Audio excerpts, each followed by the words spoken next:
Hello everyone, আমি সুদীপ।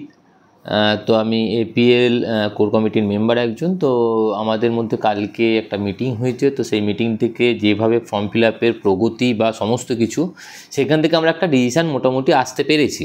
তো প্রথমেই জানিয়ে রাখছি সবাইকে ভেরি ভেরি বিগ কংগ্রাচুলেশান যে তোমরা এপিএলে ফর্ম ফিল আপ করেছো এবং পার্টিসিপেট করতে চাও। আর আমাদের একটা রুলস রেগুলেশন কিছু কেমন তৈরি হয়েছে কালকে। যেমন আমি প্রথমেই বলেছিলাম যে আন্ডার 18 প্লেয়ারদেরকে আমরা কিছু না কিছু সুযোগ সুবিধা দেবো। তো সেই জায়গা থেকে আন্ডার 18 প্লেয়ার মোটামুটি 33 জন ফর্ম ফিল আপ করেছে।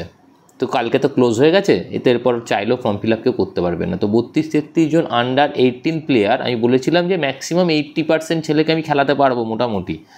তো মোটামুটি 80% ছেলেকে খেলাবই মাঠেতে।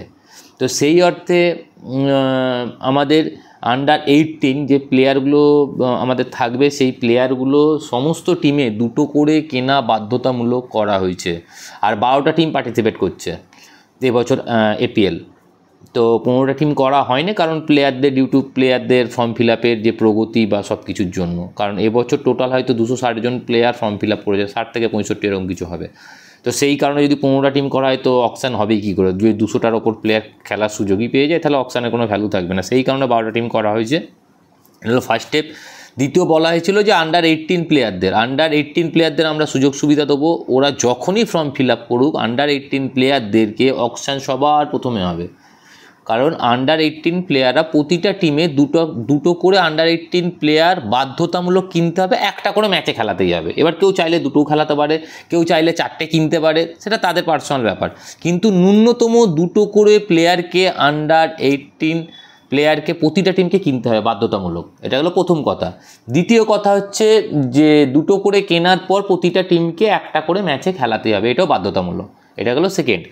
আচ্ছা, আন্ডার 25দের জন্য যেহেতু ওরা ভবিষ্যতের আমাদের ভবিষ্যতে এদেরকে এগিয়ে নিয়ে যাওয়ার জন্য আমাদের উদ্দেশ্য মেনলি। তো তাদের মধ্যে মোটামুটি ফর্ম ফিল আপ করানো হয়েছে, মানে করেছে 65 থেকে 70 জনের মতো। তো 65 থেকে 70 জন আন্ডার 25 যদি করা হয়ে থাকে, এদের তো ম্যাক্সিমাম খেলাতে পারবো না। তো কিন্তু আমাদের একটা রুলস করা হয়েছে, 3টে করে প্লেয়ার আন্ডার 25 কিনতেই হবে প্রতিটা টিমকে। তাদেরও অকশান কিন্তু আগে হবে। আগে এবার কীরকমভাবে হবে, আমি যেরকম বলেছিলাম যে অ্যাডভান্টেজ দেওয়া, সেই অ্যাডভান্টেজ দেওয়াটা কীরকমভাবে হবে, যারা প্রথম 15 তারিখের মতো ফর্ম ফিল আপ করেছিল সেই আন্ডার 25 প্লেয়ার আগে অকশান হবে। 15 তারিখের পর যে আন্ডার 25 প্লেয়াররা করেছিল তাদের অকশান কিন্তু পরে হবে। এটা গেল সেকেন্ড স্টেপ। আচ্ছা, এবার ম্যাচে কটা খেলাতে পারবে? সে 3টেও খেলাতে পারে, সে 2টোও খেলাতে পারে, এটা তার পার্সোনাল। কিন্তু ন্যূনতম 2টো খেলাতেই যাবে। যেহেতু আন্ডার আর কেনাটা তো আনলিমিটেড, কেউ 4টেও কিনতে পারে, কেউ 5টাও কিনতে পারে।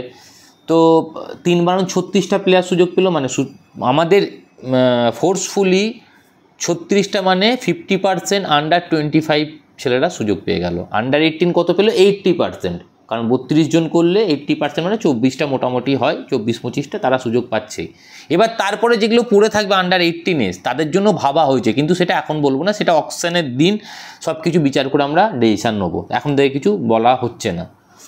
আচ্ছা, ওভার 25 যে যত খুশি কিনতে পারো, আনলিমিটেড, এটা কোনো লিমিটেশন নেই, কিছু নেই। কিন্তু ন্যূনতম আন্ডার 18, আন্ডার 25, ওভার 25 মিলিয়ে ন্যূনতম 13টা প্লেয়ার কিনতেই হবে বাধ্যতামূলক। তো আপাতত এই রুলসটা কমপ্লিট হয়েছে। এরপরে কোনো নতুন ভিডিওটা আবার নতুনভাবে আসবো। Thank you.